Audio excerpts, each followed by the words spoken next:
ಹಬೆ ಕಡುಬು ಇದನ್ನು ಮಾಡೋದಕ್ಕೆ 1 ಕಪ್ಪಷ್ಟು ಹೆಸರು ಬೇಳೆನ ತೊಗೊಂಡಿದ್ದೀನಿ.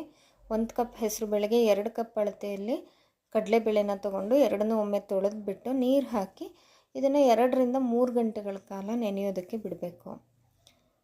ನೆನೆಸಿದ ನಂತರ ನೀರನ್ನು ತೆಗೆದಿಟ್ಕೋಬೇಕು. ಸಬ್ಸಿಗೆ ಸ್ವಲ್ಪ ಕೊತ್ತಂಬರಿ, ಹಸಿಮೆಣಸಿನ್ಕಾಯಿ, ಶುಂಠಿ, ಕಾಯಿ ತುರಿ, ಉಪ್ಪು ಎಲ್ಲ ತೆಗೆದಿಟ್ಕೊಂಡು ಒಂದು ಮಿಕ್ಸರ್ ಜಾರ್ಗೆ ಕಡಲೆಬೇಳೆ, ಹೆಸರುಬೇಳೆ, ಜೀರಿಗೆ, ಹಸಿಮೆಣಸಿನ್ಕಾಯಿ, ಶುಂಠಿ ಇದಿಷ್ಟನ್ನು ಹಾಕಿ ಸ್ವಲ್ಪ ಉಪ್ಪು ಹಾಕಿ ಇದನ್ನು ತರಿಯಾಗಿ ರುಬ್ಬಿ ಒಂದು ಪಾತ್ರೆಗೆ ಹಾಕೋಬೇಕು.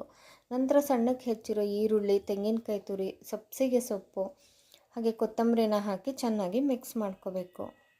ಇಡ್ಲಿ ಮಾಡುವಂತಹ ಪ್ಲೇಟಿಗೆ ಸ್ವಲ್ಪ ಎಣ್ಣೆನ ಹಚ್ಚಿ ಗ್ರೀಸ್ ಮಾಡಿಕೊಂಡು ರುಬ್ಬಿರೋಂಥ ಮಸಾಲೆಯನ್ನು ಇಡ್ಲಿ ಆಕಾರದಲ್ಲಿ ಇಟ್ಬಿಟ್ಟು ಇದನ್ನು ಸ್ಟೀಮ್ ಮಾಡಿ 20 ನಿಮಿಷ ಬೇಯಿಸ್ಕೋಬೇಕು. ಇಡ್ಲಿ ಹೇಗೆ ಬೇಯಿಸ್ತೀವಿ ಹಾಗೆ 20 ನಿಮಿಷ ಬೇಯಿಸಿದ್ರೆ ಹಬೆ ವಡೆ ರೆಡಿ.